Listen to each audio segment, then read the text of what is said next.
वायु प्रदूषण, प्रदूषणकारी तत्व के आधार पर, प्रदूषण क्षेत्र के आधार पर, प्रदूषणकारी कारकों के आधार पर। वायु प्रदूषण का प्रभाव, वायु प्रदूषण नियंत्रण के प्रयास, वायु प्रदूषणकारी तत्वों के आधार पर। कणिक प्रदूषण, गैसीय प्रदूषण। कणिक प्रदूषण में प्राकृतिक, मानव जनित। प्राकृतिक में ज्वालामुखी उद्गार से निकला हुआ राख और धूल कण और मृदा का सूक्ष्म कण, पराग कण, वनाग्नि से आने वाला राख कण। और मानव जनित में है पत्थर तोड़ने वाले उद्योग, खनन कार्य, ताप विद्युत संयंत्र, गन्ने की पेराई, कपास की पेराई, लकड़ी चीरने के उद्योग, ईंट के भट्ठे, विनिर्माण।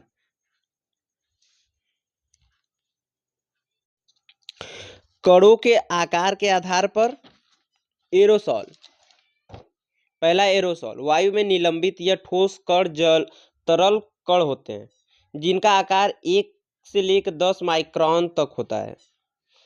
दूसरा है पीएम, इसे पार्टिकुलेट मैटर कणिक कहते हैं जिसमें कणों का आकार 10 माइक्रोन से बड़ा होता है। तीसरा है एसपीएम, इसे सस्पेंडेड पार्टिकुलेटेड मैटर निलंबित कणिक प्रदूषण कहते हैं। इसमें कणों का आकार 0.01 माइक्रोमीटर से 100 माइक्रोमीटर तक होता है। इसमें जिस कण का आकार 10 माइक्रोमीटर और 2.5 माइक्रोमीटर से कम होता है उन्हें क्रमशः PM10 या 10 और PM2.5 कहते हैं। इसे RSPM भी कहते हैं क्योंकि यह श्वसन के माध्यम से शरीर के अंदर प्रवेश कर जाते हैं। फ्लाई एश, यह एक प्रकार का कणिक प्रदूषण है जो पाउडर के समान होता है, जो मुख्य रूप से ताप विद्युत संयंत्रों से बाहर आते हैं। इसमें एल्यूमिनियम सिलिकेट, सिलिकॉन डाइऑक्साइड के अलावा कैल्शियम, कोबाल्ट इत्यादि के कण भी मिश्रित होते हैं। उपयोग, ईंट के निर्माण में, सीमेंट उत्पादन में, सड़क निर्माण में, लैंड फिशिंग में, खेतों के ऊपर छिड़काव कर मृदा में जल ग्रहण करने की क्षमता बढ़ाई जा सकती है। कालिक, ये जो उपयोग है मतलब फ्लाई ऐश का उपयोग कर कर। कालिक आकार में एरोसॉल से भी छोटे कण को कालिक कहते हैं। कणिक प्रदूषण का प्रभाव प्राकृतिक पर्यावरण पर, यह वनस्पतियों की पत्तियों पर जमा होकर उसके प्रकाश संश्लेषण की क्षमता को कम करते हैं, अतः वायुमंडल में कार्बन डाइऑक्साइड की मात्रा बढ़ती है जो ग्रीन हाउस प्रभाव को बढ़ाता है। और दूसरा है मानवीय स्वास्थ्य पर, आंखों में जलन और आंसू आना, सर दर्द करना, फेफड़ों का कैंसर, लीवर और किडनी संबंधी बीमारियों का आना होना, अस्थमा बीमारी, हृदयघात। प्रदूषण क्षेत्र के आधार पर, प्रदूषणकारी क्षेत्र के आधार पर। इंडोर प्रदूषण, इसे घरेलू वायु प्रदूषण कहते हैं जिसमें गैसीय और कणिक दोनों प्रदूषण शामिल हैं। घरेलू वायु प्रदूषण में के प्रमुख स्रोत हैं जीवाश्म ईंधन का दहन, सिगरेट, बीड़ी के धुएं, तंबाकू के धुएं, लकड़ियों के रंग रोगन से वाष्पशील कार्बनिक यौगिकों का आना, परफ्यूम के प्रयोग से भी। और आउटडोर प्रदूषण है, यह स्थूमंडलीय वायु प्रदूषण है जिसमें कणिक और गैसीय दोनों प्रदूषण शामिल होते हैं आउटडोर प्रदूषण में। प्रदूषणकारी कारकों के आधार पर मानव जनित स्रोत और प्राकृतिक स्रोत। मानव जनित स्रोत में गैस, मीथेन स्रोत, कोयला उत्पादन, भूमि गोबर, दीमक। CFC, इसका स्रोत है AC फ्रीज सॉल्वेंट। और कार्बन डाइऑक्साइड, इसका स्रोत है जीवाश्म ईंधन के दहन से।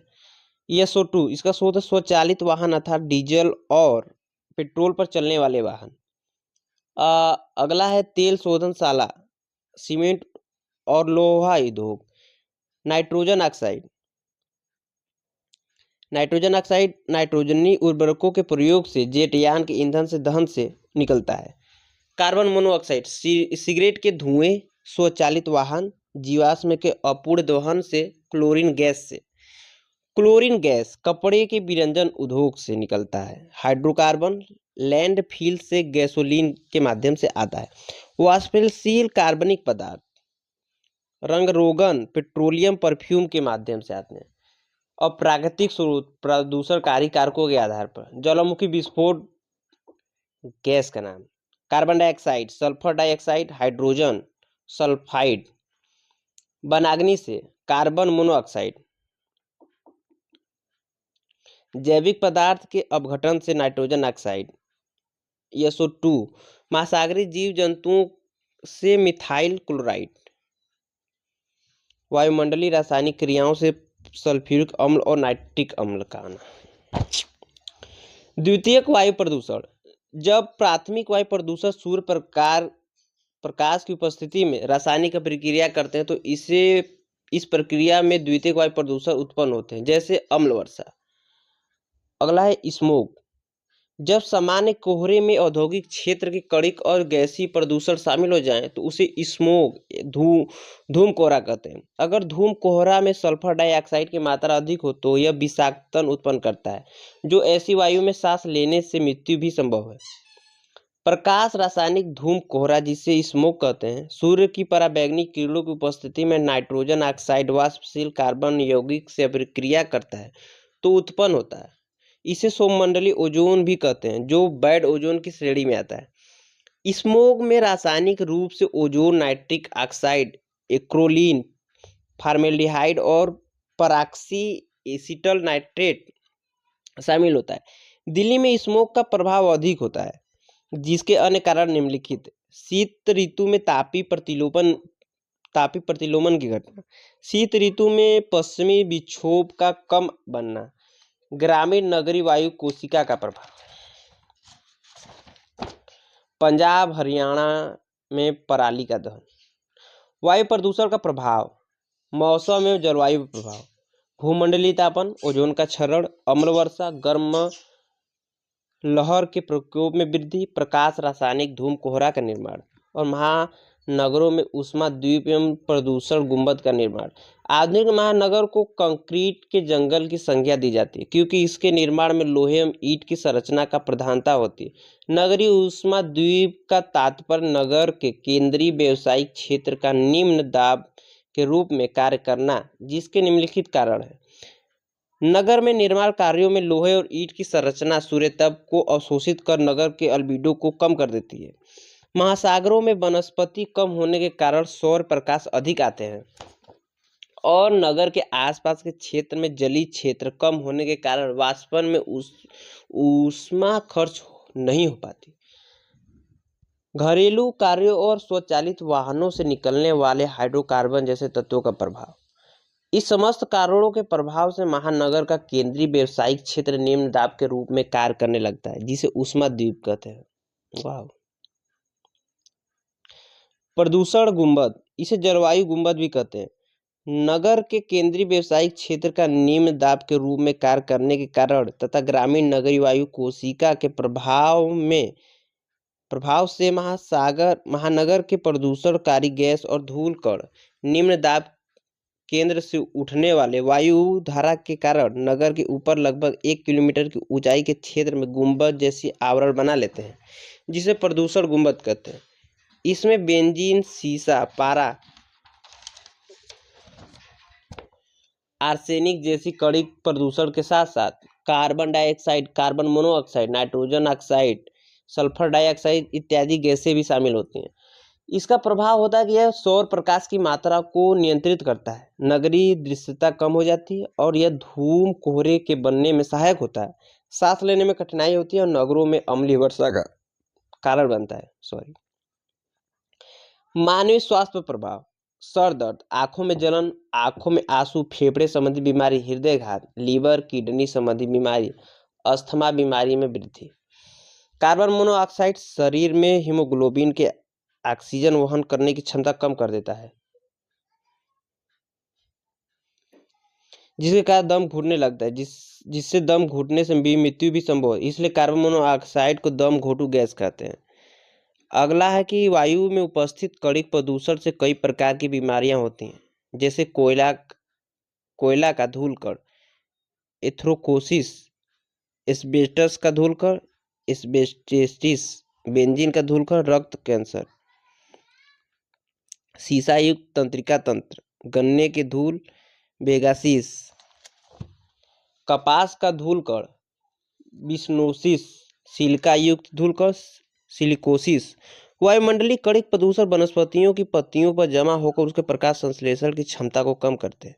वायु प्रदूषण के कारण जो ओजोन का क्षरण हो रहा है उसके परिणाम से धरातल पर पराबैंगनी विकिरण अधिक आता है।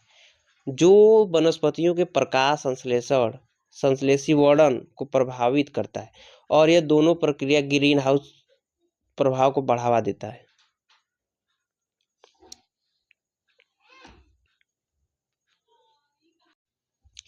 वायु प्रदूषण के नियंत्रण के प्रयास। ईंधन एवं वाहन के स्तर पर भारत सरकार के द्वारा यूरो मानक के आधार पर भारत मानक को अपनाया जाता है। वह 2020 से भारत मानक 6 को अपनाया गया है। भारत मानक स्तर बढ़ने का अर्थ है पेट्रोल और डीजल के दहन से वायु प्रदूषणकारी गैस कम उत्सर्जित होंगे। जैव ईंधन पर राष्ट्रीय नीति 2018। ईंधन का वर्गीकरण। राष्ट्रीय समन्वय समिति अनुमान्य खाद्य पदार्थ जिसमें ईंधन का उत्पादन। ईंधन का वर्गीकरण। इसमें जैव ईंधन को 3 जनरेशन में रखा गया है। प्रथम पीढ़ी जैव इथेनॉल और जैव डीजल, दूसरी पीढ़ी इथेनॉल और निगम के कचरे से विकसित, तीसरी पीढ़ी जैव सीएनजी। अनुमान्य खाद्य पदार्थ जिसमें ईंधन का उत्पादन। गन्ने का रस। चीनी उत्पादन करने वाले जैसे चुकंदर, स्वीट, सोरगम। स्टार्च वाले मक्का, कसावा। बेकार अनाज गेहूं, चावल, टूटा, सड़े आलू। राष्ट्रीय समन्वय समिति। इस नीति में किसानों के उत्पादन को उचित मूल्य दिलाने के लिए एक राष्ट्रीय समन्वय समिति का प्रावधान किया गया और सरकार द्वारा इलेक्ट्रॉनिक वाहनों के उत्पादन एवं प्रयोग को बढ़ावा देने के लिए विशेष प्रावधान। अगला है कि नेशनल इलेक्ट्रिक मोबिलिटी मिशन। इस नीति के तहत पर्यावरण हितैषी और उच्च क्षमता वाले वाहनों के उत्पादन को बढ़ावा देना है। National urban transport policy. इसके तहत महानगरों में सार्वजनिक वाहन को बढ़ावा देना है। अगला है वाहन स्केप नीति। यह सड़क परिवहन और राजमार्ग मंत्रालय द्वारा लाया गया है। 1 अप्रैल 2022 से लागू है। इस नीति के तहत 20 वर्ष पुराने व्यक्तिगत वाहन और 15 वर्ष पुराने कमर्शियल वाहन कबाड़ घोषित कर दिए जाने का प्रावधान है। 20 वर्ष के बाद वाहन उपयोग करने पर री रजिस्ट्रेशन कराना अनिवार्य। अगर समय पर री रजिस्ट्रेशन नहीं होता है तो आर्थिक जुर्माना का प्रावधान होना चाहिए। अगला है कि वाहन स्क्रैप कराने पर एक प्रमाण पत्र दिया जाएगा जिसके आधार पर निम्नलिखित सुविधाएं मिलेंगी। नए वाहन के खरीद में 5% की छूट। नए वाहन का रजिस्ट्रेशन शुल्क माफ। राज्य सरकार द्वारा रोड टैक्स में छूट। संस्थागत स्तर पर केंद्रीय प्रदूषण नियंत्रण बोर्ड सीपीसीबी। पहला पॉइंट है कि जल प्रदूषण नियंत्रण और निवारण अधिनियम 1974 के द्वारा स्थापित। मुख्यालय है इसका नई दिल्ली। पर्यावरणीय मंत्रालय के अधीन एक स्वायत्त राशि निकाय है। इसके निम्नलिखित कार्य। वायु प्रदूषण नियंत्रण और निगरानी। राज्य प्रदूषण नियंत्रण बोर्ड के साथ सहयोग। केंद्र सरकार को वायु एवं जल प्रदूषण नियंत्रण के लिए आवश्यक सुधार। उत्सर्जन मानक निर्धारित करना। जल प्रदूषण नियंत्रण। नगर पालिका के अपशिष्ट के प्रवर्धन हेतु आवश्यक दिशा निर्देश देना। औद्योगिक नगरों में पर्यावरण गुणवत्ता बनाए रखने के लिए इको सिटी प्रोग्राम। पर्यावरणीय सांख्यिकी डाटा तैयार करना। एनजीटी पढ़ना है।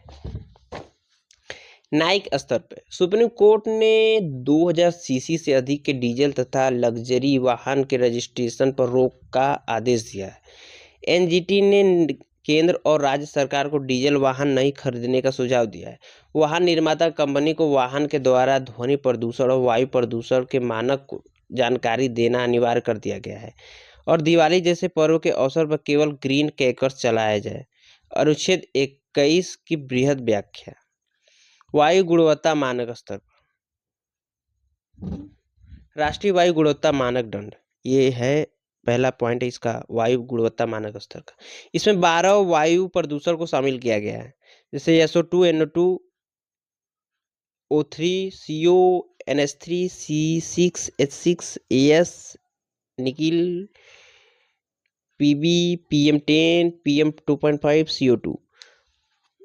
और दूसरा पॉइंट है राष्ट्रीय वायु गुणवत्ता सूचकांक अप्रैल 2015। इसमें carbon monoxide nitrogen oxide, ozone, NH3, SO2, PB, PM10, PM25 या 2.5। राष्ट्रीय स्वच्छ वायु कार्यक्रम, ये 2019 से लागू है CPCB के द्वारा। एक निर्धारित समय देश वायु गुणवत्ता मानक को प्राप्त करना। 2024 तक वर्ष 2017 के आधार पर PM10, PM2.5 की सांद्रता 20 से 30% तक कमी लाना है। वाहन अटेनमेंट, शहरों पर फोकस, वे शहर जहां वायु परिवेशी गुणवत्ता मानक का उल्लंघन होता हो।